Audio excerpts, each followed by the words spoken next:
Hello, funnel hackers. Welcome. Let me see if I can tag some of you guys in for today. I greatly appreciate the fact that you guys are sticking around. I first have to make sure that I send this link as a correction to everyone who got the original link because that would suck.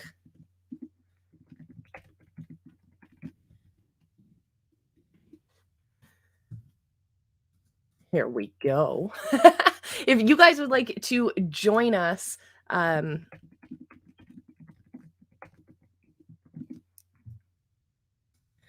feel free to. I might as well pull you guys up here quickly and drop this link in the comments. Join us on stream. And there's the link for you guys. So feel free to join us there. Thank you again for popping on over. We're not supposed to say that, right? Isn't that the way we're not supposed to say that? Let's see what's going on? What's going on here? It's fun to run a show with technical difficulties all by yourself. I love it. I love it. Connection issues everywhere. Interesting. Interesting. Hmm. Hmm. Hmm. Anyways, this is the reality of broadcasting.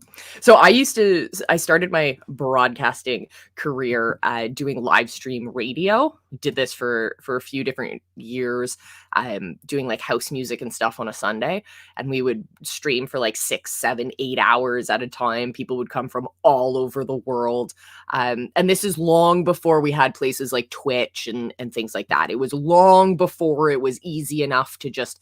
There was no StreamYard. There was none of that. Zoom wasn't even a thing when I started. Skype was the only way that you could connect with your friends internationally with a voice call back then. It was really kind of fun. So this stream was even better because we were able to get better quality sound than you would from a Skype call back then.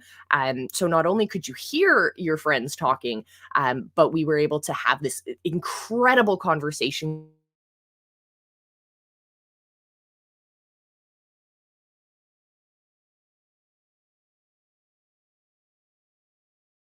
what is going on. It says that my connection is unstable. And if I'm on Wi-Fi, try plugging your computer in or moving closer to your router. I am plugged in, StreamYard. I am plugged in. For those of you who don't know how streaming works, what happens is your computer has a piece of software on it that's going to package together. That's kind of like the artist who's painting the painting, who's putting the art on canvas, right? Could be a picture of you, for example, right? If that's what your stream is, then takes that art and it puts it in a truck, and the truck has to drive across town or around the world. So that's your data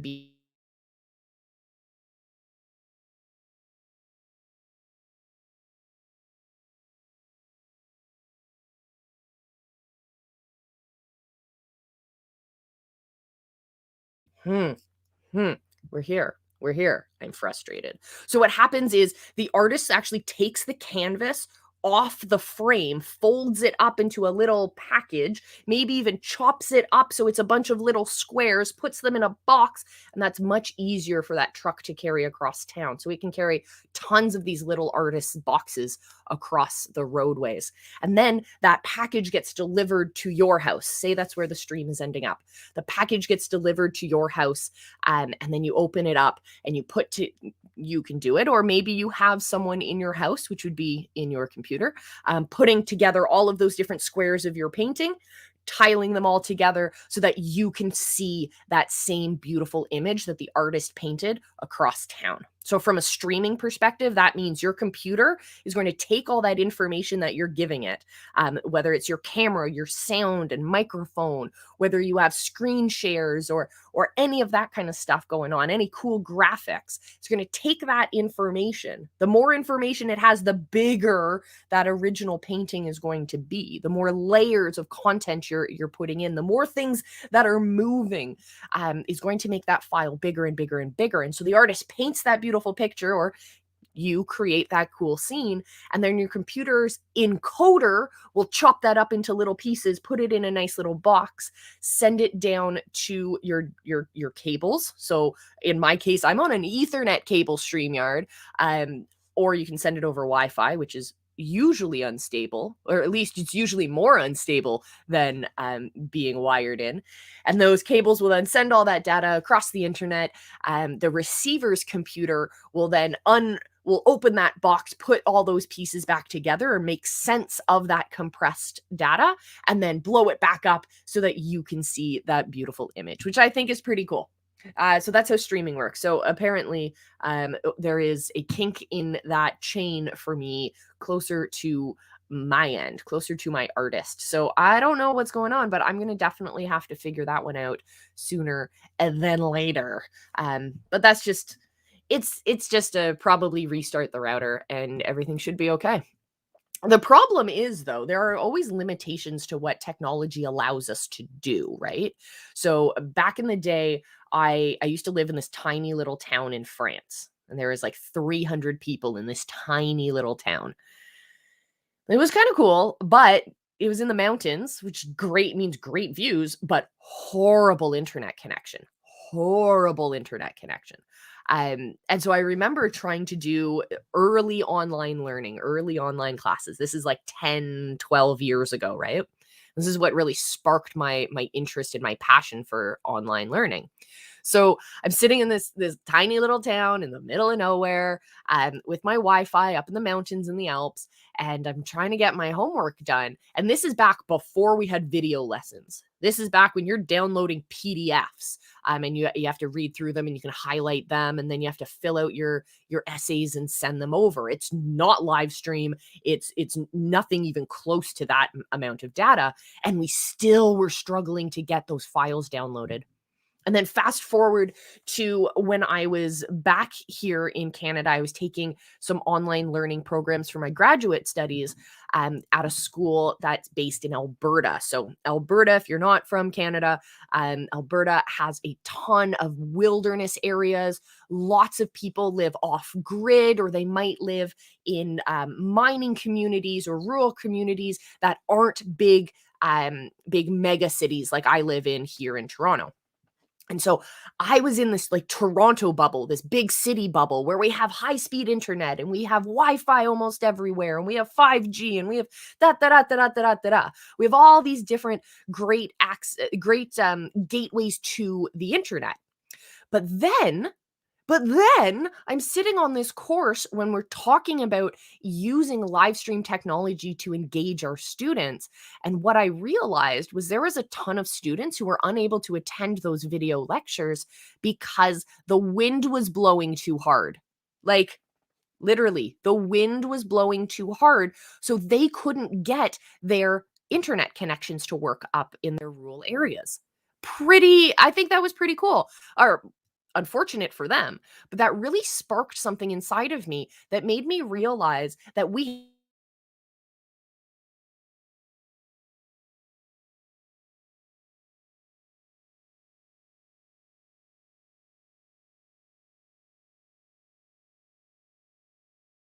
okay, okay.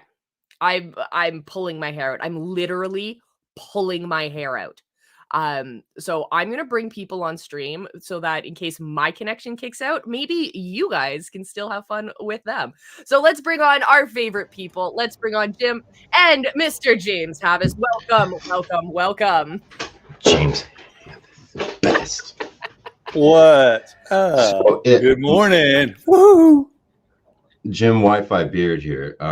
So reporting to you from a basement somewhere in Metro Detroit, Michigan. And I just like to say, if you want to send me the overlay, I can try and source it from here. But other than that, I loved all of the, the little packages and the trucks and then the squeezing it was good. I liked it. But how are you guys doing? How are you guys doing? I'm awake. I'm awake. I have my water. I am what the kids call awake.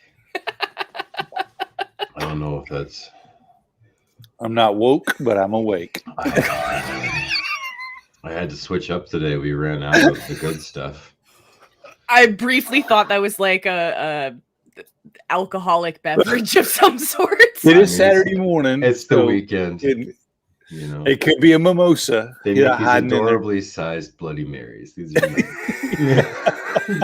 it's a one shot Bloody Marys. Yeah, this is going to be good today. All right. So did either of you jump and bite the bullet and join 2CCX? Nope. No. Okay, good.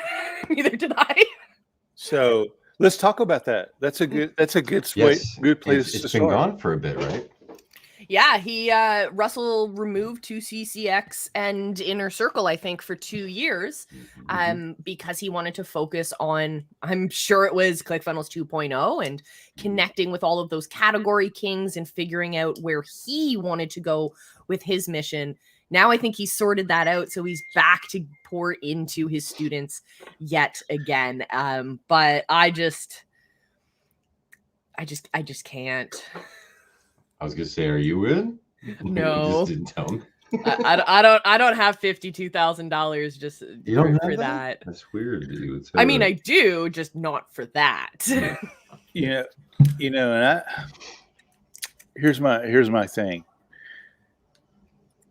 We've listened to people all this whole conference talk about, I had this much, get in front of the camera, I had that much. And now I've made $41 million. Now I've made $10 million. All good points.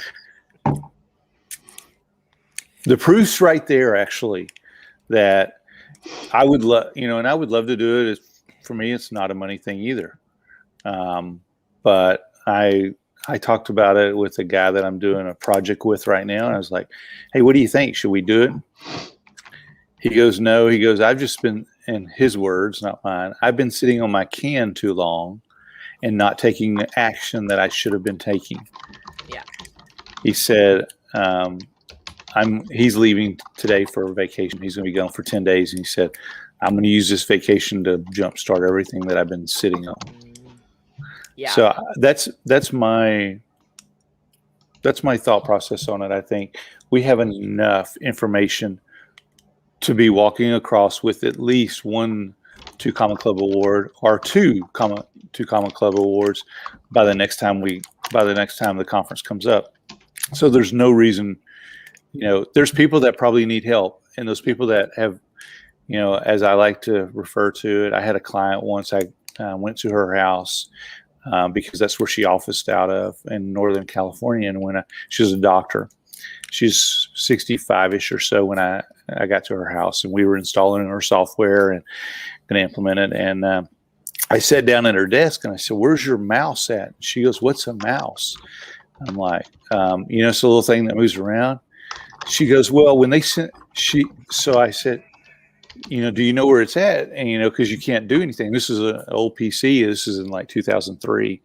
And I said, do you know where it's at? And she goes, they sent me all this stuff, and the guy came and put it together, but I thought he put the foot pedal on the desk, so it's under the thing. I've been moving everything with my feet. I'm like, huh? So I look under the desk, and the mouse was on the floor, and she'd been manipulating the mouse with her foot, thinking it was a foot pedal. Think about that. Yeah. Just think about that. There's people that need help and need Russell to probably put a hot iron behind them to get them going. They need the fire. And so I think it's a big deal for some people to have it. I don't think I need it. I think that there's a lot of folks that would probably do it, but they don't need it either.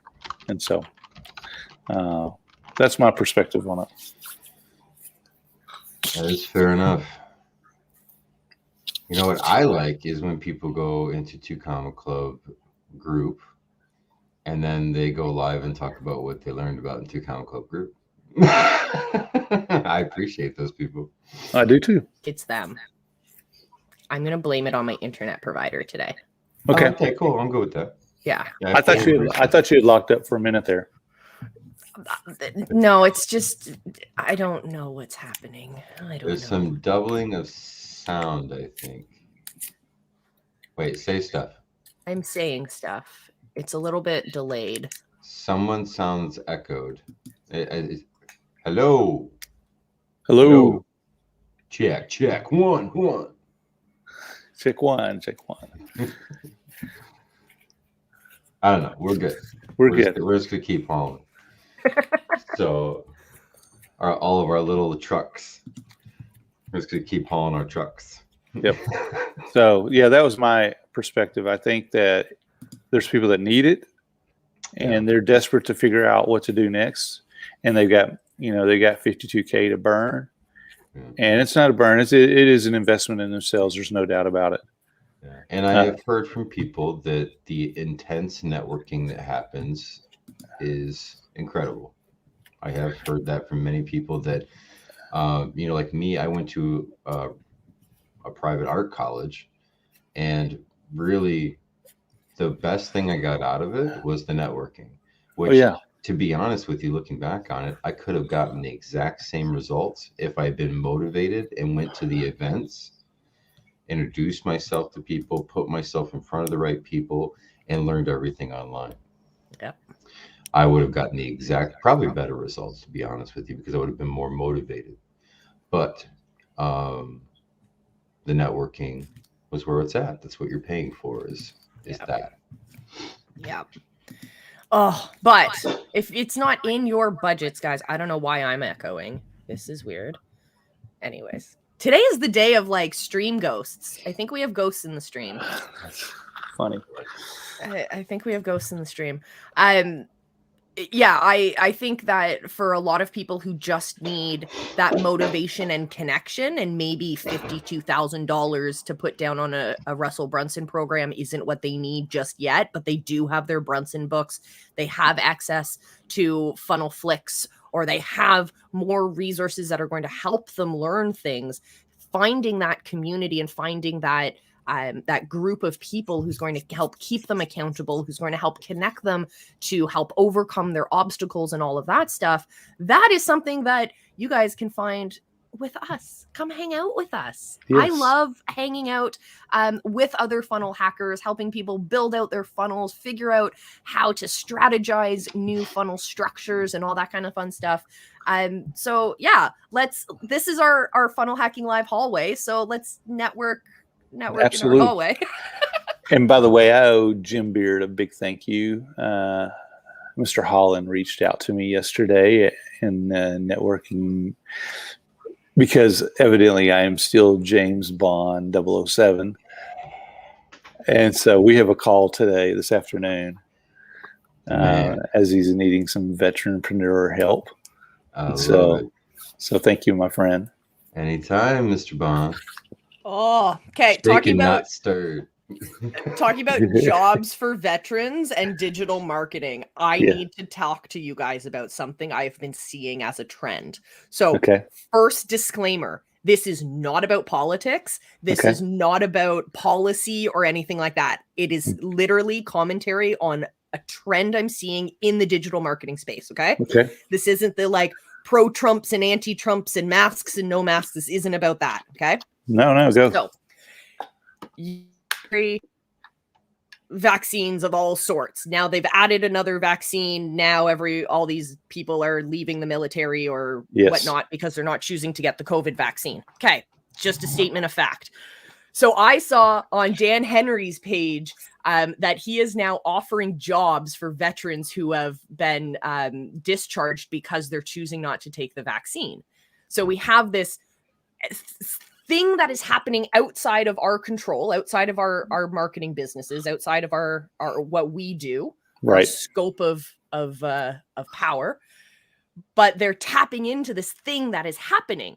So if students were no longer allowed to go to school and they had to go get jobs, digital marketers would offer jobs to students, but they're offering jobs to newly released members of the forces. That's what we call them here in Canada. So, what do you guys think about that? So Dan's post was, I will give you a job. I will do whatever I can to get you a job. I need copywriters right now. If that doesn't fit your skill set, I will give you my $10,000 course for free so you can start making money. I think this is brilliant. So, as a veteran, can I share some stuff that I know? Yeah. So, Yeah. so I have a new coaching program called Military to Marketer. Nice. And so here's the thing that you don't know that's happening. There's a couple things. Number one, and this doesn't matter whether you're conservative or liberal in our country, but the new administration is going after veterans that don't always go to the VA and get help, and they're reducing their benefits. So for the guy that is 90% disabled, who earns like $2,200 a month and he can live on that, they're reducing their benefits to the 40 to 50% range, and their income gets cut in half. Sometimes. Okay, that's number one. Oh my God. So that's number one. That's what people don't know that's happening. That's in the veteran world. That's number one. Wow. That's a big deal. Yeah, that's huge. Okay. And number two, the programs that they have built into the VA, like Voc Rehab, which is like a step above what you get with what we call our GI Bill here in the U.S., where they'll send you to a master's degree, PhD, wherever school. They will contact you as you're about to graduate and offer you a job at the VA, because all they're trying to do is refill the bureaucracy at the VA. Here's the story from me. I owned a software company in the early 2000s, super successful. I didn't have a college degree then, and they sent me back to school for a computer systems management degree with a specialty in security and cybersecurity. And so when I was finishing, they called me. I was 6-7 months before I was done. Called me and said, "Hey, James," and her name. She's a really sweet lady. And she's like, "I've got an amazing job for you at the VA." And granted, I made a lot of money at the time, and I was like, "Okay, what is it?" And I was kind of curious. I was like, "Yeah, I want to serve my fellow veterans and stuff." Yeah. And she goes, "Well, you'll be working in the IT department, and it starts out at $60,000, and after you've been there for 20 years, you'll top out at $85,000 to $90,000." I'm like, "I can't take that because I can't live on that." And she was like, "What? What do you mean you can't live on that?" So I told her, I make X amount of dollars right now. This is what our lifestyle is.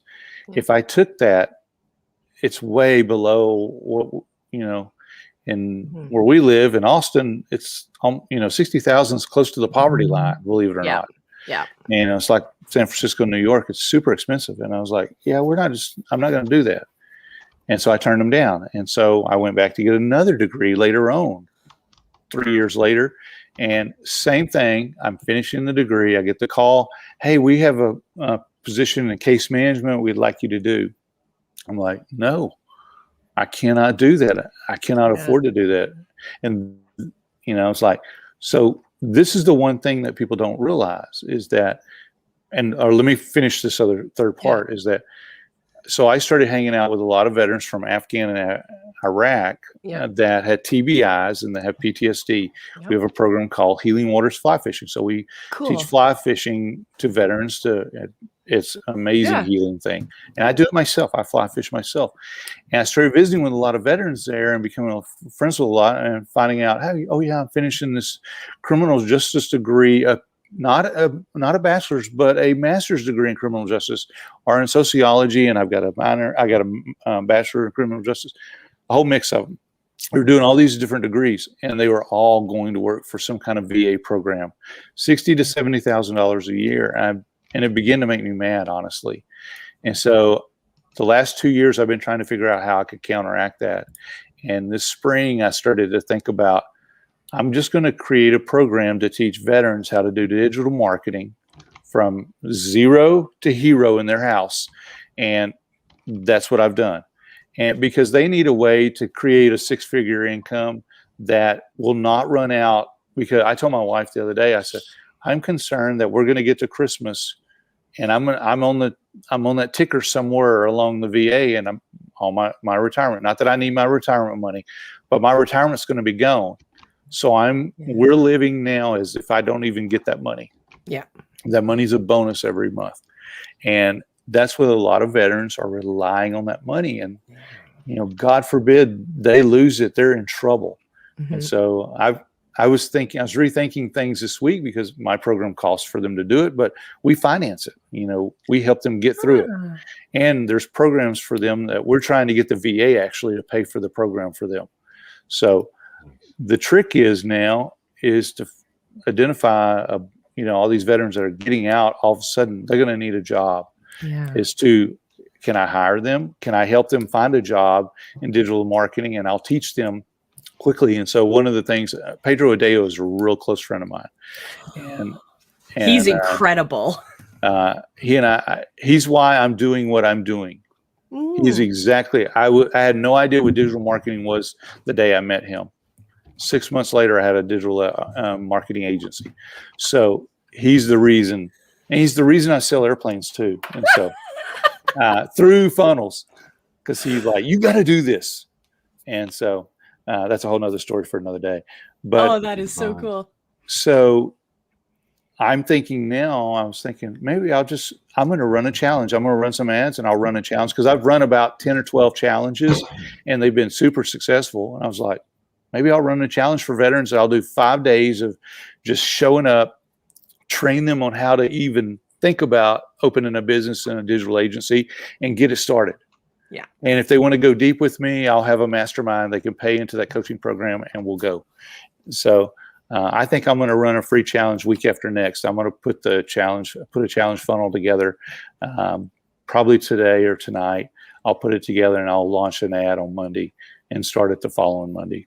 Amazing. Yeah, yes. I was so fired up by his presentation that Jim and I have a challenge coming up week after next, which we are very excited about, all about camera confidence, turning your confidence into conversions. But good. I figure I don't want to wait a week.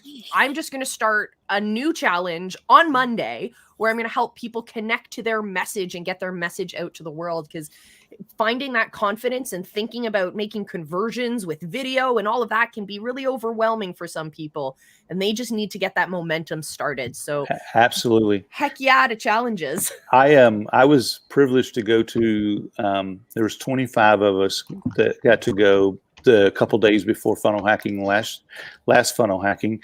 And we went to a mastermind with Pedro and we did Crush It With Challenges mastermind. Oh, cool. And I'm going to tell you that it was off the hook. It was really good. And that's where I had already done like 2 challenges before that. And I had no idea what I was doing. But after going to that, I firmed it up. I figured it out. And, I've done other people's challenges where I just run everything from A to Z. And then I've run my own challenges. I think my own challenges, honestly, for some reason have been more successful. I'm not sure why. I haven't quite figured, because I poured myself into theirs, but it's about who's the presenter, doing their thing. And so my last challenge was faith to forgive, teaching people how to forgive in every instance of life, because that's my story, which I can share. We'll do a show on forgiveness, and I'll share my whole story. It's a really neat story. But I did challenge and I did it all organic. I didn't do a paid ad or anything, and I had 500 people show up. That's tremendous. Wow! Tremendous. Oh wow! Okay, I have to come back to the veteran stuff. Okay. What was your MOS? I was a hospital corpsman. I served with the Marines. I was in the Navy. Cool. That was the first part of my job. The second part of my job was forensic medicine. I did aircraft accident investigations and autopsies. We got to talk about that. That is fascinating. I love to. Oh my goodness. Yes. We'll talk. And that's why I am what I am today, because the job I had when I left the Navy, because I broke my neck in the Navy, the job I had in the Navy I couldn't do in the civilian world because it didn't exist. Yep. I cannot respond in the way that I would like to respond on stream. Oh yeah. But we'll connect. Connect. That is really cool, because I think the theme for this morning is our service members and our Our veterans are incredibly skilled people and deserve incredible opportunities when they choose to leave the forces and they choose to come into the civilian world. I We agree. don't like it angers me so much. This is my political soapbox for just a moment. It No, angers get me after it angers me so much watching the American system and seeing how the VA treats their veterans, and sometimes they're doing their best in some cases, but it's this giant bureaucracy and so many people fall through the cracks, and it just tears me apart. I spent years of my life working with our forces members here in Canada, working with men and women who were coming back from their tours, and they were suffering severely from PTSD, and it was impacting the relationships they have with their family members. And their kids didn't know how to relate to their fathers and mothers anymore, and their wives and their husbands didn't know how to connect with their spouses anymore, and it was tearing these families apart. And so what I would do is have them climb like 50-foot telephone poles with wires in between, not electrical wires. They all have harnesses and helmets, and everyone's okay. But we put these service members into these spaces where we are putting them into a panic zone again. We're saying, like, your kid's over there and you have to go get them, and I don't care if you're freaking out right now. You have a mission, and your family is your mission. Absolutely. And going through that heavy emotional process, but seeing what happens on the other side when these guys soldier on. That is our motto in Canada, is to soldier on, and to see that happen in the real world, in families, but then to see it transfer into these civilian careers. Like, if you are looking to hire someone from a VA, all the, like, a virtual assistant, all the way up to your director of marketing or whatever it is your company does, guys, go call a veteran. Yeah. They know how to be trained, they know how to follow directions, and they know how to think outside the box to make the mission happen. And that is my soapbox for the day. Thank you very much. Here's my take on hiring veterans. It's really simple. The core of business owners in the United States are veteran-owned businesses. So that's something that really people don't realize. The businesses that are not owned by veterans, get this, would prefer 10-to-1 to hire veterans to do business with. I agree with that. That's a statistic that I ran across not too long ago. And that's a big, big deal, because when you think about it, hey, I may not be a veteran, but I am going to only do business with veterans. Yeah. Is what they're saying. Yeah. And it's very true. Yeah. And as a veteran business owner, I honestly, I don't try to take advantage of it, but I get a lot of business because I'm a veteran. Yeah, 100%. My grandfather, he was kind of my lodestar, my shining light of this is what it means to be in business. And he was a very old school business guy. Like, it's about going for cocktail hours and handshakes and secret societies. And he was a Freemason. And I was like, Grandpa, what's a Freemason? Do you know, like, secret spells? Can you, like, make magic happen? And he's like, yes, I can. And I was like, really? He was Tell like, me shut your lips, everything." don't talk about it. No, he fully told me. You got to do that like, voice again, Jim. Shut your lips, don't talk about it. No, he was like, it's honestly just a boys' club. And not to say, like, boys' club versus excludes women. That's another topic for another day. But it's about knowing that you can trust people because they follow the same 100%. system of honor. They follow the same code as you.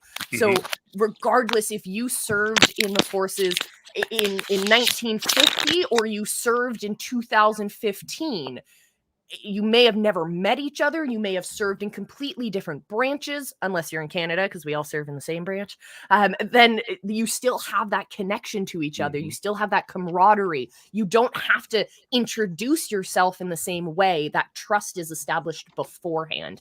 Yes. And that is a really powerful thing. And it's kind of like people when you're heading down to Funnel Hacking Live in person and everyone's on the flight and the diehard funnel hackers are wearing their funnel hacking gear on the flight and you see them from across the way and you're like, those are my people. That's the same kind of thing. But there's just a lot more service members and a lot more veterans. And that they're running so many businesses. That blows my mind, but makes so much sense. That's 100%. It's Like, amazing. And if you want to see learn someone wearing an leadership skills, Infusionsoft shirt and you just give them a look like this. I did that once. Are you confused? I did that once. Oh man, we have this our international airport is like, I don't know, 30 miles away from the downtown of Toronto, but we have an airport in the city on this little island, and it flies like little prop planes and Dash 8s and things like that. So my favorite airline in Canada is from that airport. You walk through this giant tunnel underneath the lake, like Lake Ontario, to get to this island. So you're strolling along on those like people mover things. Mhm. I'm like, yeah, I'm going to Nashville. I'm so excited. I'm in all my funnel hacking gear, and there's a guy. First, the guy, it's all business people on these flights. So the first guy was Salesforce. And I was like, oh, that's cute. Salesforce. You said it's I remember using that once. Oh, That's cute. awesome. And but he was in like a nice polo shirt. I was like, you look good. I'd bring you to a luncheon. And then the next guy was all like mean to me, and he was like this bro marketer. And then he turns around, like he buds in line in front of me, first of all, like pushes me out of the way for the elevator. And I have my cane with me too, and he's just a jackass. And then he turns around and he's wearing an Infusionsoft shirt, and I was like, mm-mm, Uh-uh. You can't talk anymore. mm-mm, mm-mm. We're out. See ya. Man, I'm like, I'm not your friend. That's Talk, hilarious. gotta go. Oh man. Funnel hacking live. This has been a cool experience virtually. It has been. My wife asked me last night. She said, "So was the price that you paid worth the price of admission?" Okay, that's the $1 million question. And I said, Thursday's session was worth the price of admission. Yeah. I have a sense that this morning's first session is going to be worth the price of admission. Who's our first session today? Russell. Oh, Russell. He's always great. He's always great. I have felt a little bit conflicted about the virtual experience this year. Because ClickFunnels was so adamant about keeping the price the same for virtual and in-person, I don't think they should do that because it's not the same at all. Yeah. If they were to have done the virtual experience right, like we learned yesterday, great examples of boxes that have all of the things your speakers are going to be talking about in the box for you. Because as I'm sitting in the Zoom room, the chats are blowing up anytime a speaker says, oh, check out the book or check out the thing on your seat. The virtuals are like, hi, what about us? Yeah. We're here too. I would think that they're probably going to make that up and send that stuff to us. But no, they put a bunch of there was a couple of points that people were really stressing on, like the first few people who had these books. So like Anthony Trucks, we now have a digital version of his book. But there's, I would say at least 60% of them were not. I doubt they're giving them to us, which sucks. Yeah. But that's my thing. I'm just overly observant of experience. That's my bread and butter. That's my jam. So I'm literally going to write up a report for ClickFunnels and give them all of the ways that they could make a virtual experience better, because from a business model, they know that it works. Yeah. So having, say, $9.97 for your in-person ticket and then maybe a $200 discount for the virtual version, maybe would have been appropriate. Because we didn't get lunch on that or dinner on the other day that they had, and we didn't get cupcakes, and we didn't there wasn't any of that. Yeah. But cupcakes. Yeah, they gave out cupcakes at the party or at the awards. Cupcakes at home for the virtual event. We'll be there next year. Well, what Catherine Jones did. We'll be there in person. We won't have to worry about I any just of got this. way excited that you even said that. I totally, Yes. by the way, guys, when we are in person next year, I want to host the pre-show again. Yeah. Because I feel like we could serve the virtual people really well by being the ones who are running around, like Cassie did yesterday, introducing you to everyone. Just saying. That was really cool. Yeah, that would be really cool. And there's a whole group on WhatsApp that's virtual. Mm. And by the way, Cassie is coming back on. Yeah. By the way, guys, since you guys joined, we've been having significantly less signal issues. Yes. You're welcome, Jim Wi-Fi Beard. Jim Wi-Fi Beard. Oh my God, my lineman would love you. Guys, you don't have to climb today. The Wi-Fi Beard's here. You're good. Yeah, we don't need a line. You're welcome. You're welcome very much. Oh, man. So goals for this year, okay? Yes. Because we got the official announcement yesterday, Funnel Hacking Live, same time next year, same city, different hotel. I think it's at another Marriott location in Orlando. It's but not very far away. Perfect. I got big plans for next year. I think it would be really cool. I'm just going to put them out into the universe, putting them out there. If anyone wants to be part of this, let me know.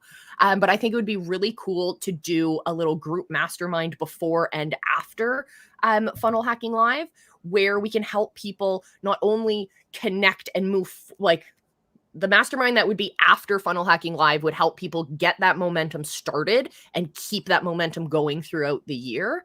And then also, I noticed that there's a lot of people who don't have the assets they need in order to make their funnels look professional. Yes. They need better headshots. They need better product photos that really get that their personality out there, and understand how those images translate to a funnel.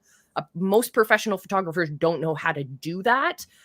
They think you're just going to cut a headshot and put it on a speaker sheet or something like that.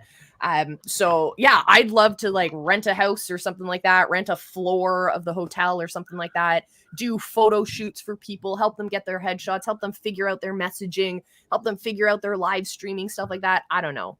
Any ideas? All over it. I'm all over that. Yes. And a day at Disney, because I haven't been to Disney since I was a child. Like a small child. I'll pass on that part. Really? I cannot stand Disney.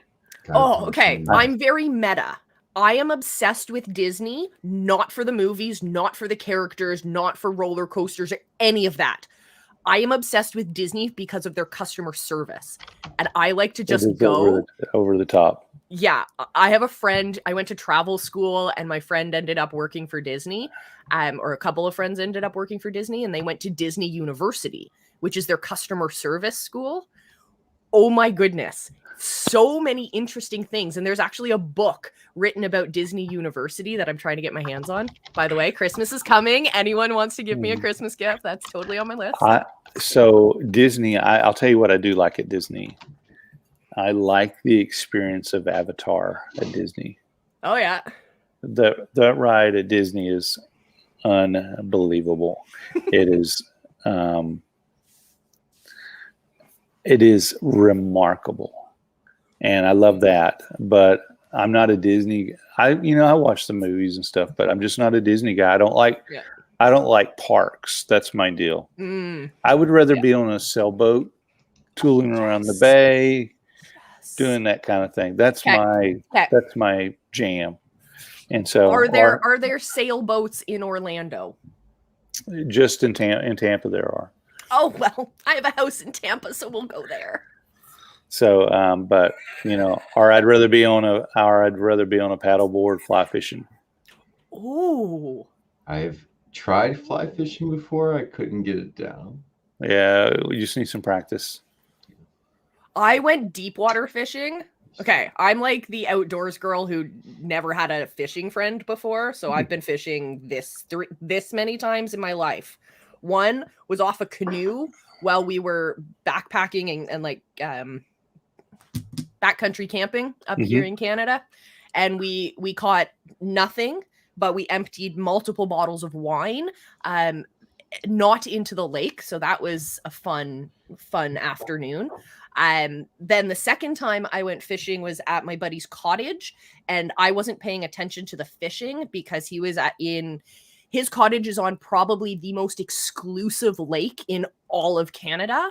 So there's like the $50 million insert big name telecom company family's cottage over there, and insert big name food production company's $70 million compound over there, and this private island, and and we had to like make sure we were moving the boat away from all of the float planes that were coming in because it was Friday and everyone was coming up to their cottages.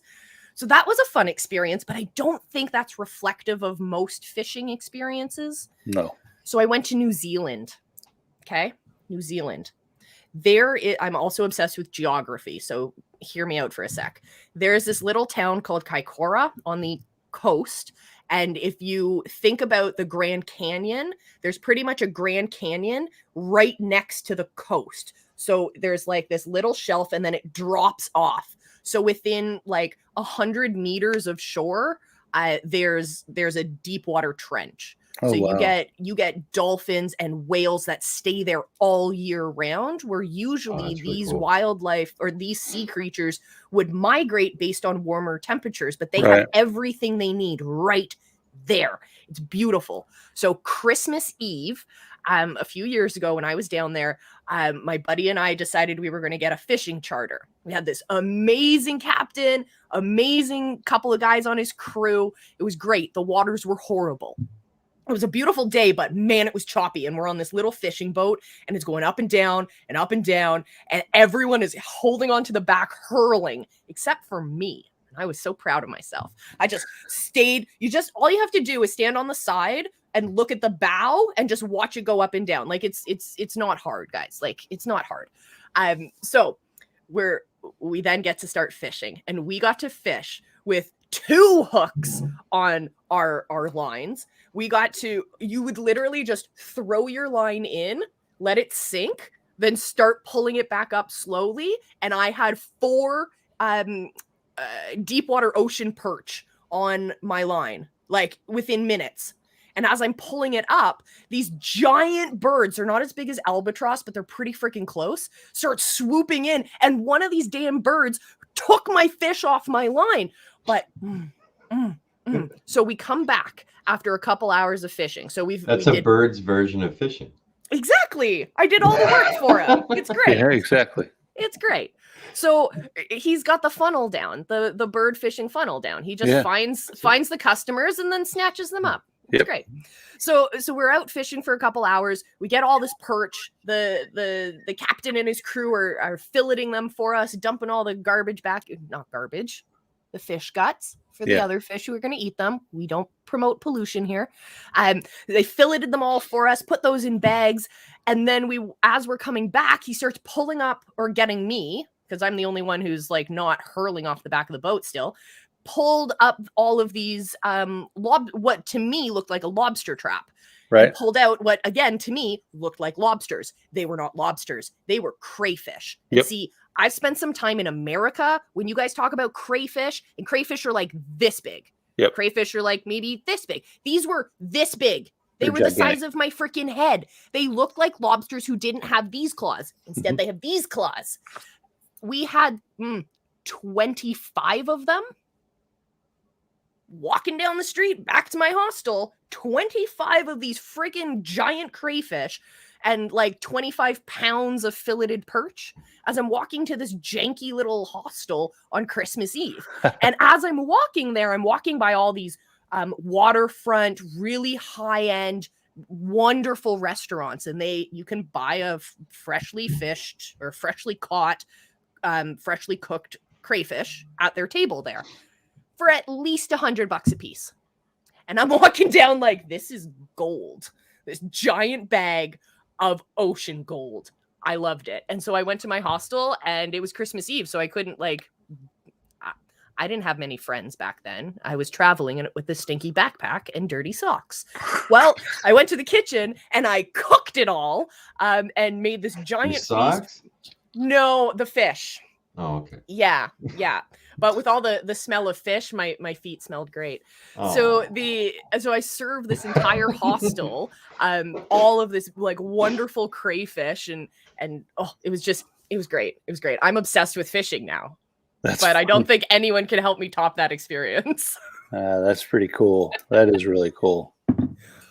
But we will go next year, Orlando, Funnel Hacking Live. We are there in person. We're going to go fishing. That's one thing we're going to do. We're not going to go to Disney, but maybe we'll go to a bookstore where Molly can buy the book from Disney. That's all. That's all I need. If you don't get it for Christmas. If I don't get it for Christmas, wink, wink, nudge, nudge. Hey, There you Chris go. Voss, I hear you give great gifts. Are you listening? Chris Voss is awesome. Yeah, we're meeting up this week. Are y'all really? Is he in the me and Detroit Captain area? Boss, he is very close to me. Really? Nice. Yeah. He is an interesting character. Have you read his book? Are you talking about ROR? Hang on, I'll tell you which.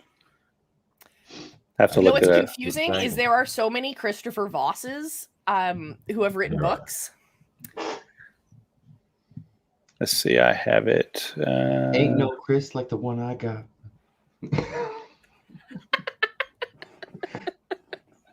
Oh my goodness. Yeah, I did it. So fight me.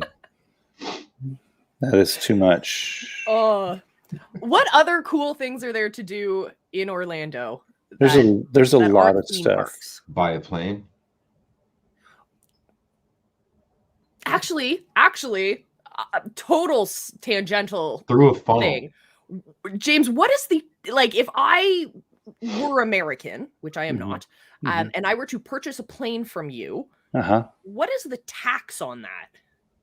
It depends on the state that you're in. Which state can we be in that has the least amount of tax? So here's the funny thing. You can pay the least amount of tax by taking delivery of the plane in Wichita, Kansas, but relocating it to Texas, to where your ownership's going to be. So you can pay just about the least amount. You can also take delivery in Mississippi and a couple other places here in the States. But I always prefer, if my clients want to save on taxes, I say we'll take delivery. We'll either take it delivery in Texas because the taxes are pretty low here, or we'll take delivery in Kansas. And the reason why Kansas is Wichita is the home of Cessna, Beechcraft, etc. And the tax laws in Kansas they're nice. When it comes to aircraft, when it comes to aircraft acquisitions, they're nice. They've been written right. They've been written correctly, honestly. Places you don't want to take, or Florida's another good one. A place that you don't want to take ownership of the plane from is in New York, California, Pennsylvania, Ohio, Illinois is really bad. So yeah, how are we doing with Michigan? I wouldn't take it in Michigan either. No, you'll just have to go on vacation to Kansas. You take it. Kansas. You go and take possession of it, which means you can have a pilot fly down and pick it up. Yeah, you have their pilot pick it up. You have their pilot bring it to Kansas. You do the electronic signatures, which takes for both parties 15 minutes, and it's done. And then those two guys are standing on the ramp. They exchange the key, and bing, you're gone. Oh, and it's that easy. Oh, I've always wanted my own airplane, but I grew up. My dad worked in with private jets and flying living rooms, we'd call them. Yep. And the running joke in our family. Well, there's two aviation related running jokes in our family. One, skydiving is a stupid idea. Why jump out of a perfectly good airplane? Yep. And then two, if you want to make $1 million in the aviation industry, how do you do it? You buy a $10 million plane and sell it. I was gonna say you start with $1 billion. Yeah, well, and that's how you end up with about the same difference. It's about the same difference. So I have to show you a picture. I think I have it. Molly does like to call herself Mr. 10X quite a bit. She fancies herself as the new female Grant Cardone. For so many reasons. No! That's a nice plane. So you notice what's on my shoulders, right? I know it's on your shoulders. You're about to jump. Yeah. No, I'm not. I'm about to fly it. What? The pilots have to wear a thing as well. Oh, yeah. You want to hear the funniest story in the world? Yes. This is great. So I'm a newly minted commercial pilot. I'd already left my airline job. I hated it, and I was already had a corporate job. But I wanted to do something else to make money on the side, right? Because I wasn't making a lot of money. And so I get a call like 2 days before New Year's Eve or New Year's Day, because there's always a big jump on New Year's Day, right? People want to jump in the new year. And so it's a place about 2 hours from here. And the lady was really sweet. And she's like, we got a 182. We take up about 6 or 7 people at a time. They all jump out. And I was like, okay, cool. So I drive 2 hours to get there. And so I arrive at like 8 a.m. in the morning, because it's the first jump's at 9, and then it goes till when it gets dark. I was like, so when I'm pulling up, I see this literally. So if you've been around any airplanes at all in your life, when I say the word rickety and airplane, they do not go together, right? No. Those two words don't go to, they're not in the same Isn't sentence. that on the pre-flight checklist? Is it rickety or not? And so It's just a checkbox. yeah, it's rickety. So we're not going. So this really rickety 182, which is a high wing plane, and everything. And I pull up to it. I get out of my vehicle and I'm watching it, taking a look or walking around it. And finally, this older lady, and I mean this with all due respect, she comes walking out of a double wide, which is the offices of the jump place, in her nightgown. I'm not making this up. In her nightgown. Think about grandma walking around in her nightgown. That's not James. Is she legally allowed to sign a waiver? So that's a 182, Jim. Yep. And it was rickety. That was nice. And so, so she comes over. She's so sweet, like my grandma's sweet. And I was like, so tell me about the operation. She goes, well, I'll keep it really simple. You're going to get 13 gallons to climb up to 10.5. At 10.5, you're going to drop them off. You're going to cut the engine, and you're going to just circle down. And you can do this in this plane, by the way. It's totally legit. Yeah. And I said, well, why am I cutting the engines? She goes, well, it's our way to save money. I said, I don't normally cut the engine at 10.5 and, glide down. And there's plenty of glide ratio to do this. And she goes, well, the other thing, we just want you to be prepared in case you need to jump out of the plane. So it's not running and something bad happens if you need to jump out. I said, well, why in the world? Why would you leave the ground if that's an option? Why in the world would I want to jump out of the plane, of a perfectly good plane, if I'm the pilot and I'm already strapped in and flying? Well, sometimes the guys like to mess with the power and the mixture and the prop. When they're jumping out, they'll grab over and reach over to the thing, then they go, and all of a sudden you're screwed and you're in a stall. I'm like, this is where you lost me. And that's what I said to her. I'm a little lost on this. So say that again. And she goes, well, they do that every once in a while, mostly to the newbies. And I'm thinking, huh. And she goes, well, I've got your parachute, and there's a spare parachute under the seat. I said, well, why would I need a spare? In case they try to rip your parachute off of you when they're going out the door and they take your parachute with them while they're turning your plane off. I'm like, okay, hey, look, I hope you have a great day, but I'm out. What is this, like Three Stooges air or something? What are they doing? You would think. You're laughing and you have this like almost breath taken away. Terrifying. It was worse for me because it was me. This is like a bad comedy show. It was the worst. So I got it. You have a picture of you wearing the thing. So you did it. I didn't do it. No, it's a different plane. Yeah, that plane didn't look great. That plane's super nice. That plane's super nice. What? I didn't see any scuff marks. No, that's a King. And that's a King. That's a King Air. That King Air we drop them out of. Yeah. And so I got back in the truck. I started heading home. I called my wife. I said, well, that $500 didn't work out today. And she was like, what happened? I was like, so I told her a story. She goes, yeah, that's probably a good move. Oh my God. goodness. So if I decided that for my birthday I wanted to buy myself a Learjet, would I call you? Yes. Okay, fabulous. Yeah. I can get you a Learjet for under $600,000. Are you kidding? No, I'm dead serious. I just can't fly jets. That's my Aren't you so glad you know James? Now. I know the Jameses of Canada, but I don't like the taxes of Canada. No, the Jameses of the U.S. are awesome. There's so many. So the aviation business this year has been on fire.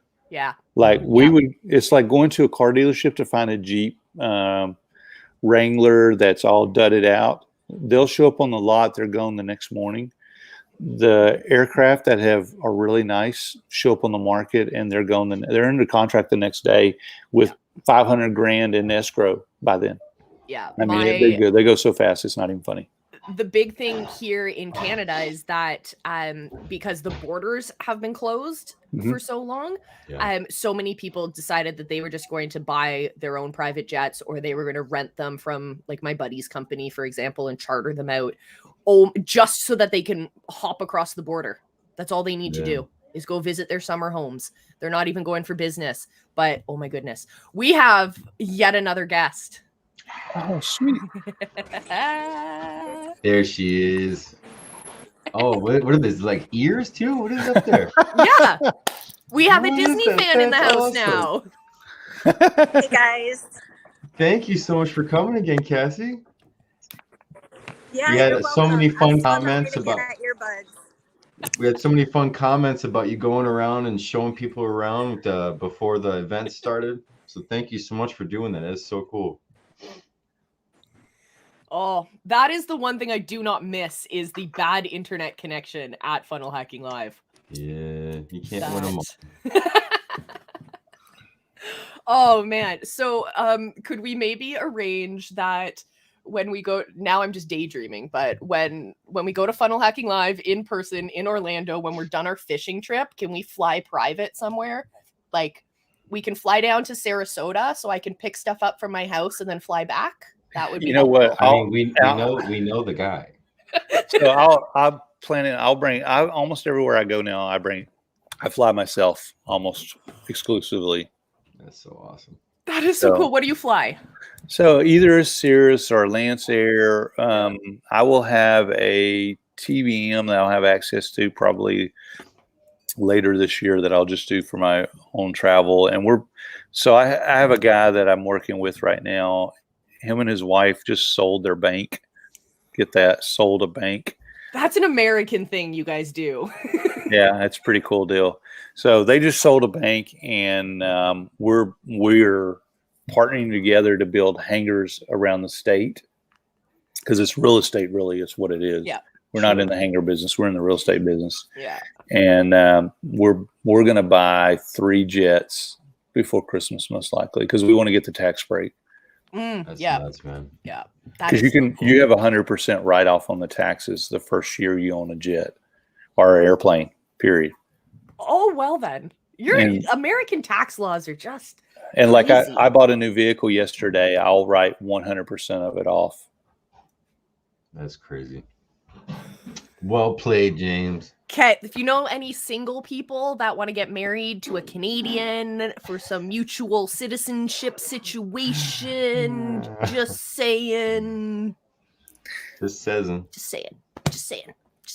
Hey, hey, Molly, you need to come. I know Casey's going for a minute. Hey, you need to come to 100. Cassie, you need to come to the 100X conference in October. You can meet plenty of guys from the U.S. That's true. I'm actually thinking of putting a funnel together because I love funnel hackers. Someone did that. But there are some funnel hackers. What's her name in ClickFunnels? No, this is not a funnel hacking deal. This is Pedro's conference. No. But there was someone that put out a funnel to get a partner. Yep. What was her name? She was the speaker for the 30 Days book.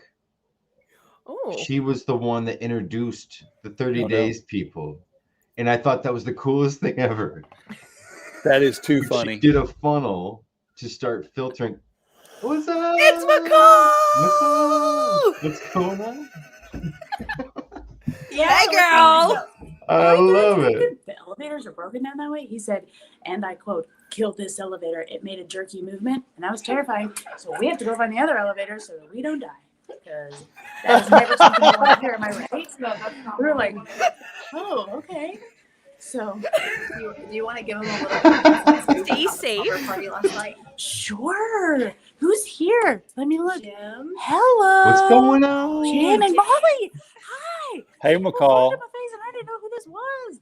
What's up, Hey. guys? Hey, McCall. I actually sent you a friend request late last night. Oh, God, that's amazing. Amazing. That's so good. Can I hold it? Go ahead, baby. Hey, friend. That's what. We're just gonna go to Starbucks real fast. Let's go. I love it. I love it. Yeah, I'm gonna turn this up so I can hear you guys a little bit better. So McCall, tell What's us, up? what did it feel like when you were walking onto that stage, when your entrance music was playing, when you were about, the smoke is going, and you're just stepping on? What was that like? It was good. It was like, so this is funny. Nobody really knows this. I think I've told like one person this. This is inside scoop, guys, so we can tell you secrets. So I love it. I'm This is backstage, awesome. and so they have like the most incredible. You guys know Dawn. Yeah. They are the most amazing human in the world, and Dawn is like up my nose with the camera. Thank you. She's just directing me, make sure I don't, walk a mile that way.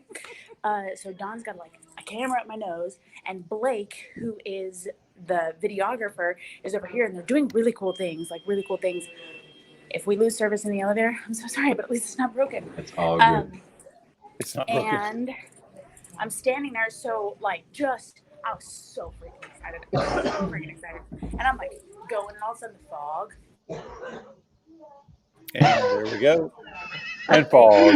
Oh, that was the perfect freeze frame. That's awesome. Oh man, we will definitely have to get McCall back on when we have signal, because I Yes. want this whole story. I am such a fan of the entire Jones family. They're all so awesome. No, you're fine. Oh my goodness. These freeze frames are the best, McCall. Oh, that's great. This is just continuing the Oh, my theme of the favorite. day of And we're connection back. issues. And we're okay. We lost you at fog.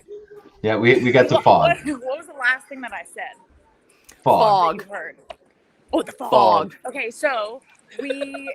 I'm just like stealing Cassie's phone. I'm so sorry. I'm like, oh, my show now. So I'm backstage, and so like Dawn's like on my nose with the camera. They're an amazing human. And Blake is like, that way. I'm like, okay. And I'm standing there, ready to go on stage, and all of a sudden the fog. They don't warn you. I should have put this together because, of course, I was here last year. You see the fog spill out, but at sound check, the fog was like pyrotechnics. Right, you go on the stage, and all of a sudden I'm standing there. There's a story, or there's a video on my Instagram. All of a sudden, it's like, but backstage, I was not prepared for that, and all of a sudden the fog starts filling up, and I'm like, oh my gosh, I'm Taylor Swift. This is the coolest thing ever. I look over. So, oh, thank you. Hello. Hello. Hello. Sound check. So I look over, and like, granted, like there are so many professional people filming and taking pictures and doing all these amazing things, and then Russell is over on the side of the stage dance momming me, like with his cell phone, just like. And I'm like, what is happening? So kind, so nice. And then he's sending pictures the whole time I'm backstage, just like in zone. Catherine in the audience, and Catherine's like, "Oh my gosh, no, you're kidding." It was unreal. It was so fun. And then the music starts, and then you're like, "Yeah, this is great." So hey, guys, look who it is! It's Eric. What's up, Eric? Eric Thing, what's going on? Say hello to Eric. All right. Cassie found me in the hall. I give him a behind the scenes every morning. I'm on with him. Oh, nice.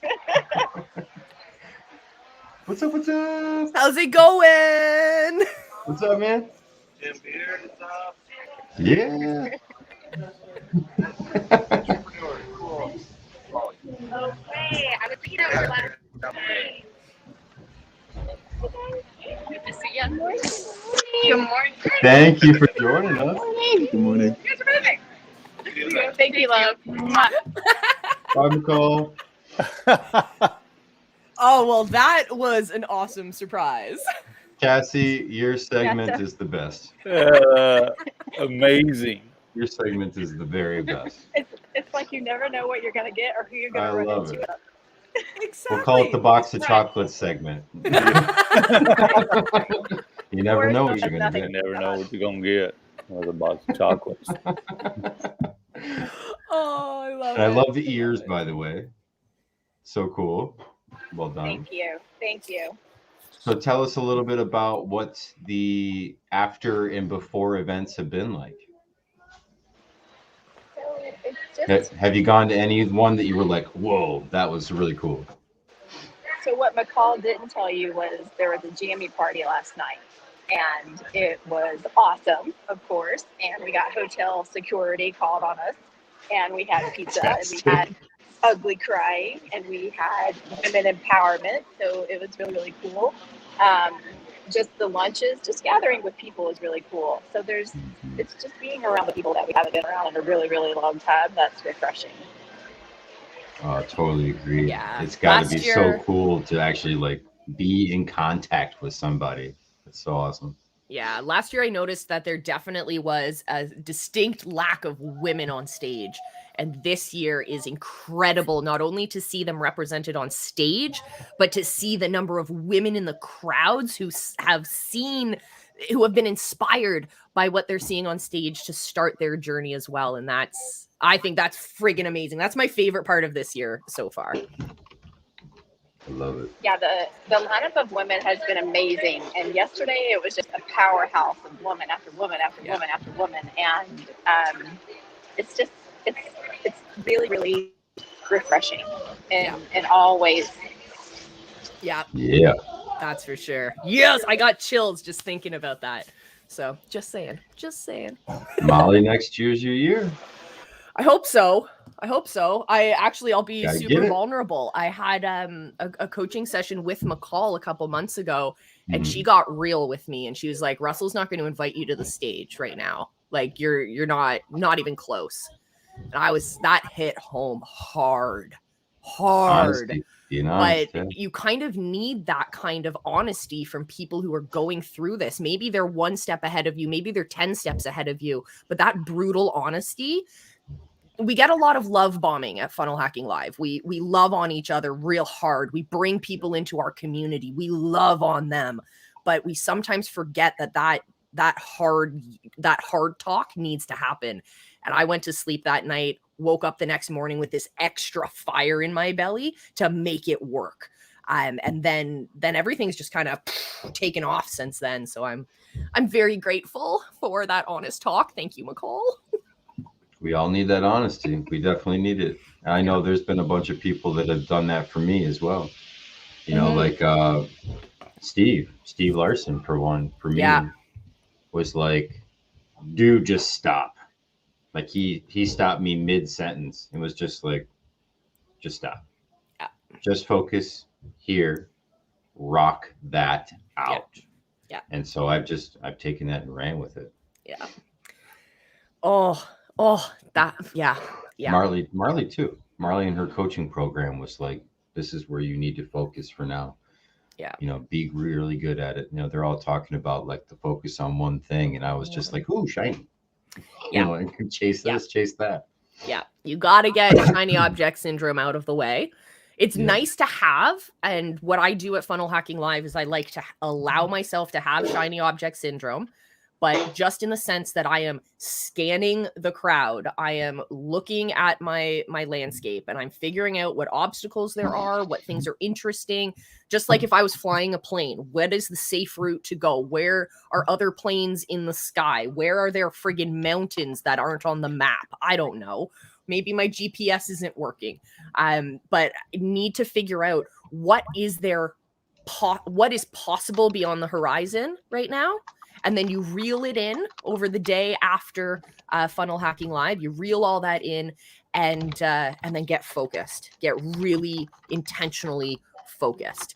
And that's always a challenge for me. I didn't get the focus part last year, and it wasted a lot of my time. A lot. But this year we're good. Those of you who are watching virtually, I just want to let you guys know that the Zoom room has opened. Nothing's happening on stage just yet, but you can start to log in. Yeah, we should be starting in like half an hour-ish. Yes. Yeah.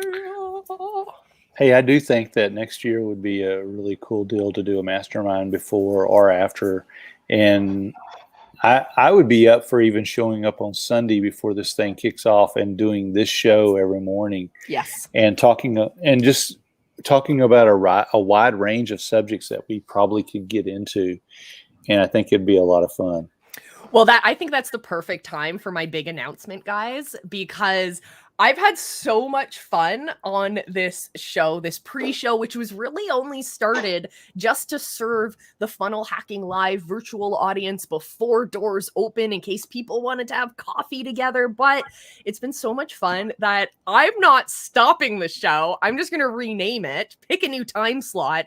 And I think we're going to continue the show on a regular basis, connecting with new funnel hackers, having these conversations. Like, we've been having a great, like, non-planned conversation today that I think could be an entire episode. And we could talk about veterans and funnels and digital marketing for an entire week or more.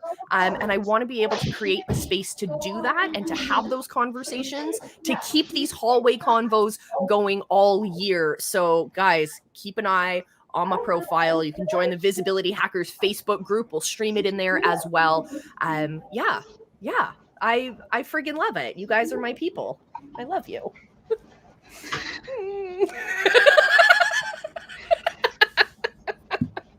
So what would we talk about on our mastermind? What kind of topics will we cover? I think you already covered some of them. I think here's the deal. This is the problem for most entrepreneurs. It's the simple stuff that trips them up.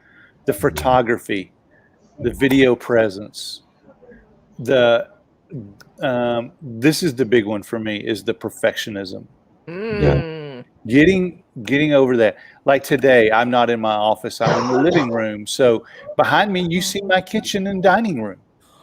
Quit worrying about that stuff. Yeah. I've got 3 softball kids upstairs going nuts for bacon. And why do I not have bacon? That's my next thing to cook in just a minute. While we're getting started, I'll make migas. But I think it's the little things. You know, the Bible has this very, very potent verse. It's the little foxes that spoil the vine. It's not your funnel.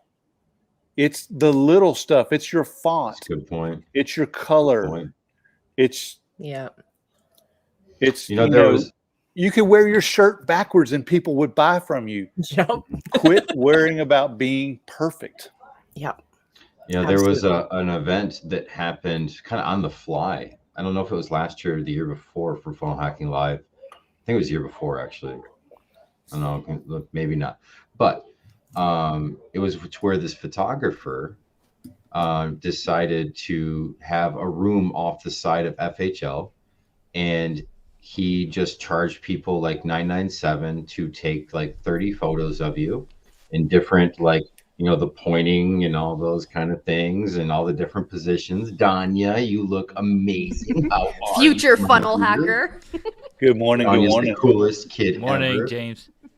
Hey, Jim And so they had the photographer set up, and they said, we're going to give you these photos, these standard photos that you need. We're going to retouch them and give them all to you by the end of the event. And the guy sold out every single time slot he had. He set it all up in a day, and everyone took advantage of it. Steve Larson's current photo was taken at that event. Nice. Jamie Atkinson did the same thing. Chantel Turner did the same thing. They're still using those photos to this day. Yeah. And that was something that they just threw together, put together a rush funnel, and then just used the noise that was already happening from Funnel Hacking Live to spread the word. Nice. That is And smart. they absolutely killed it. So what else do you think we can? Oh, Junaid, welcome, Junaid. We should tell Junaid what we're talking about. Junaid, welcome. Thank you. So we are talking about the either Thanks for being with me on that, Janet. Appreciate it. either the pre or post or both Funnel Hacking Live masterminds that we're going to host. We put it out into the world, so we're going to host them. We're going to have definitely photography sessions so people can get some kick-ass headshots and stuff going on. We're going to talk about video presence. We're going to talk about overcoming perfectionism. What other kinds of things do you guys think? Oh, before you answer though, we have yet another guest because this is just all about the party today. What's going on, Chris? Welcome, Chris. So we're just brainstorming ideas for our, it's not a possible event that's going to happen. It is going to happen either pre or post Funnel Hacking Live. We're going to host a mastermind, get some entrepreneurs and funnel hackers together, knock out some awesome photography, get them talking on video, get them overcoming their obstacles, and get that perfectionism out of their mind. What other topics do you guys want to see on our mastermind? I think Chris should do a session on relationships and how people learn how to market and network. I'm a little biased, but I was thinking I was going to throw in that relationship thing. That might be a good idea. I would be a little biased. I think that would be like if there's a mastermind. Now I'm not thinking live stream show environment right now that we're doing. This is literally me brainstorming with you guys right now. So this is like real life. Chris, brainstorming with me. Return on relationship. If you can teach people how to have instant connections and help them level up their networking ability when they show up to Funnel Hacking Live, either virtual or in person, is that something you think you could help us do? Oh, absolutely. And in fact, this year I was going to do that, but just I've got so many things I'm working on, and so I had this. Yes, the answer would be yes. So I have this video of Dave Woodward, and I was going to launch and do all this, but there's, Dave had a lot going on with everything with his medical issues. I asked him if it was okay if I use the video, and he said yes, but I just was like, I'm going to wait on this. Yeah. It's a video of Dave talking about out of the 4,500 people that are going to be at Funnel Hacking Live, the one guy I want to seek out and meet is Christopher Voss. And it was because, I had done a lot of connection and return on relationship and making connections with him and reaching out to him and showing gratitude to him. And one of the things I sent him, I still had the video. And, I wanted to say to other funnel hackers and everyone that's showing up, if you were going to a live event and you had a key individual that was going to be there, that's a part of the event, or a speaker, say those words out of their mouth. It just blew me away. And so Tremendous. When I was there at my first Funnel Hacking Live, I was sitting on the bench by the VIP entrance, and Dave walked by and was like, "It's you." And then immediately picked up his phone, went live on his phone, and came over and sat down and was like, "All right, let me tell you about this guy right here. And let me tell you how we got connected. And it was like, so for those that are newbies or even veterans going to live events or events period, it's a beautiful way to get people's attention and to be able to make that connection before you even get there. So yes, the answer is lots of things we could talk about. Brilliant. Yes. All right, Jim, what's one big topic that you think we should bring into our session? How to avoid the hangover. Don't drink. I learned that about Not 10 that years ago. hangover, the event hangover. Everyone knows what I'm talking about. You go to the event, you're absolutely on top of cloud nine. You get home, you are pumped up, and then Crash. you crash. Yeah. How to avoid the event hangover? I like that. I like that. James, what do you want to add in? You know, I think one of the things that has really been touched on this week at Funnel Hacking Live that you have to continue to beat this drum, and it's a posture of your heart. Mm. Where's your heart in what you're doing? This morning, I haven't posted it yet, but I'm going to post on Instagram in a little bit, and it's going to be something to this effect, and it says this: where are your customers' treasure? What does your customer treasure? This should become your treasure, because if you will treasure what your customer treasures, your heart has got in the right position. And that's a lot of times the problem for entrepreneurs, is that we have become so focused on ourselves, and we want to serve, but we forget to treasure what is important to the consumer, to the customer, to our client. And if we'll treasure what's important to them, it's game over. And it's a heart set. It's not about being right in your mind, but if you get your heart right, everything else in your body works right? Am I wrong? You have a heart attack, you die. Yep. But if your heart is right and everything's right in here, out of the abundance of your heart, your mouth will speak. If your heart's right, you'll think the right thoughts. If your heart's right, you'll walk the right direction. Everything flows out of there. So if you set your heart right first, it's game over. I think that's so important, because not only is that's great information for everyone, but especially stepping into Funnel Hacking Live when you're about to have a massive change. You're about to get shifted, whether or not you want to be shifted. And so making sure that you walk into that event fully in alignment is so important. And then that way, when you're making those connections that Chris is going to teach us how to make, then we can connect with the right people based on heart-to-heart intentions, and then move forward together with that same mission in mind, which is so cool. Check this out. So then you go to Funnel Hacking Live, guess what happens to you? You have the roto-rooter of economics clean out everything, and then all of a sudden you're like, oh, I've got to do this. And then your heart becomes right. And if your heart's right, you probably don't have a hangover either. True. So, yeah, Chris. So, two things, just to play off what both of you gentlemen have just said, to get over the hangover. So either I'm going to do it tonight or on Sunday, like a mini class, teaching people how to connect with the speakers.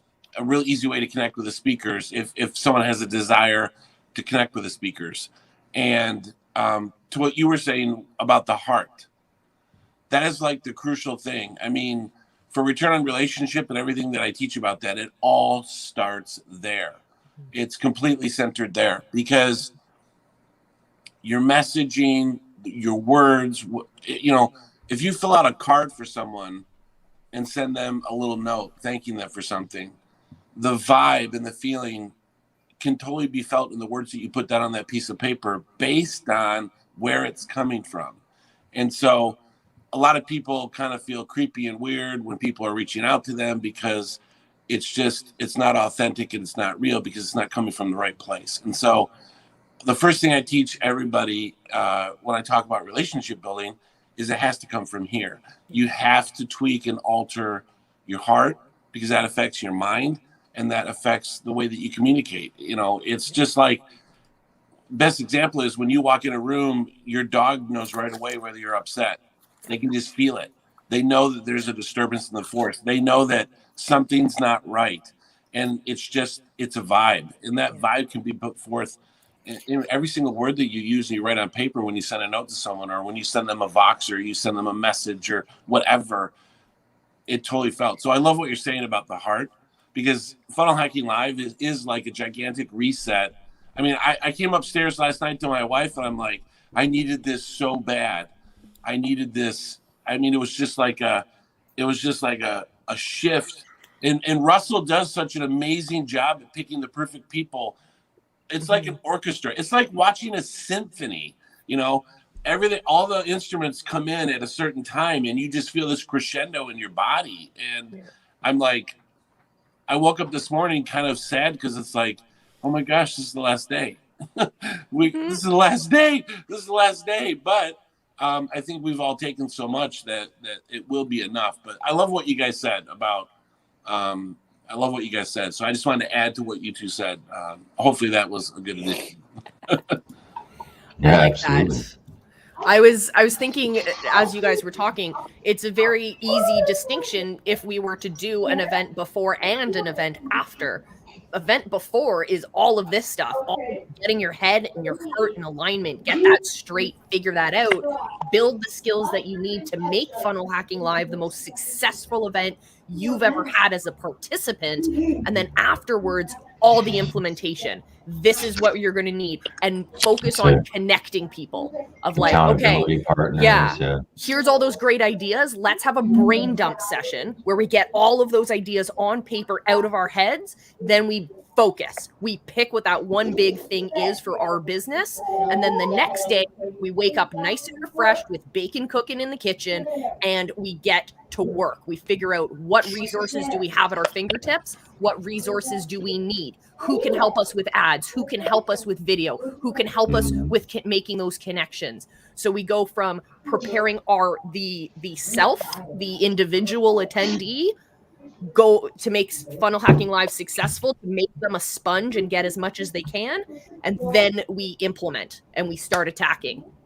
And then we can even upsell a continuity kind of accountability program to help them get that stuff implemented before the event starts for next year, the 2023 version, while we all walk across the stage together.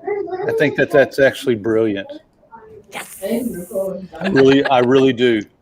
Let's do it. Let's make this a reality. September 25th, 2021. It started. Game on. I'm Right on. here. I'm in. Game on. Well, we do have to start wrapping it up because it is about time to get going to Funnel that flew Hacking by Live. quick. This has been by. my favorite show. Well, they're all my favorite show. But if you guys didn't get the announcement, we're going to keep this show going. I'm going to go live hopefully every day, maybe every day, 5 days a week, 6 days a week. We'll see. I like going live. But you guys will get to join us again. We're going to continue all the conversations. We're going to focus on what I have learned, Chris. I have learned so much from talking to you about making sure that we are building those relationships from the heart and really genuinely connecting. It's something that I love to do, but I have felt like that is the inappropriate way to connect with people in this community, that we're supposed to be suit and tie and formal letter writing and stuff like that. Thank you for giving me permission to throw that stupid idea out the window and just to genuinely connect with people. So thank you for that permission. For you guys listening at home, that permission is granted to you as well. Absolutely. Yes. James, we got lots we got to talk about. We're best friends now. So And I gotta say, big shout out to Cassie Brown and McCall Jones. Thank you guys so much for taking the time. That was so cool. And that was amazing. And to you guys all here, we really appreciate it. This morning, if I just had some really, really good honey that I could put on my biscuits, if I had some good honey that I could put on my biscuits, maybe it would have been a better morning. Yeah, baby, that's what I'm talking about. Look at those holographic sexy labels. Look at that. Oh my goodness. Okay, I just gotta Send say you some honey, Christopher. I gotta say, every single time I turn on what you're doing, I'm like, okay, what is this guy gonna be doing next? I'm like, the dude's packaging up honey, and the next thing he's gonna be like processing meat in his basement, and he's got, or what you know, he's While some unalive. special chicken Wow. from some weird country that tastes like, you know. So I just gotta say, I want to honor you, Thank you, man. the Appreciate way you that. think and everything. I wish we were neighbors. Is all I was I gonna know, say. right? I wish we were neighbors. That's what he's really saying. He wishes he was your backdoor neighbor. I mean, if I had to handpick a neighbor, it would be you. It would Oh, be you. thanks, Chris. Show off the shirt, Appreciate Junaid. Let me Flash point the that shirt, that buddy. way. Hey, There you so go. Junaid, here's an action point for today. Make your Amazon shirt store available in Canada, please. Wink, wink, nudge, nudge, because your girl Will wants a do. shirt. It should have been. I was like, why isn't it? But you know what? I'm gonna put it on TeePublic because TeePublic is more open. So, everywhere Love it. else. Love There it. you go. I love it. You're Thank you, awesome. Chris. You're awesome. What is he going to build next? You know, he's like, you know, I need something to put my forks in better. I'm just going to build a fork drawer. We got some fork drawers, My but let me do Not tell just you one, what I by am the building way. He next. said plural. my Fork drawers all over my the wife's place. lipsticks are all messed up. I'm going to build a lipstick drawer. You guys are brilliant. You guys are brilliant. I am so blessed to get to know you guys and all of our funnel hacking community from our hearts to yours. Thank you so much for joining us for this event. Give yourselves a round of applause. And I will see each and every one of you guys, my panelists here, back for other episodes of the yet to be named show that has been born of this pre-show. Guys, thank you so much. I love you guys from the bottom of my heart. Be friggin' excellent to each other. And I will send you a prize if you can tell me where that phrase is from down in the comments. Just saying. First person to name Can I it. just blurt it and out say or where- no? It's already Yeah, in okay, there. I'll send you it. I didn't see the thing in the comments. Hang Hey, on. you're talking. Jim's the game show guy. I mean, geez, the guy. I You was know, like, the come guy's on, I smart already- guy. Blah. I already did this question. This is a hashtag engagement tactic, okay, guys? Okay, guys? As the Oh, kids right. say, This is our never gang again. sign, remember? This is the gang sign. We're comma hunting. We're comma hunting.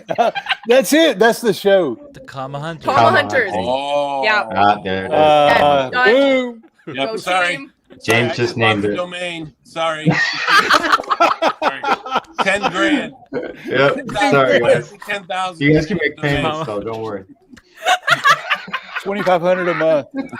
Oh, Chris, I hear you give great gifts. That would be a great gift. That would be a wonderful. That gift. would be a sweet. That would be a sweet gift. The gears are turning. Yeah. All right, guys, on That's that so note, good. I love you guys from the bottom of my heart. Be friggin' excellent to each other and go friggin' rock it. Bye.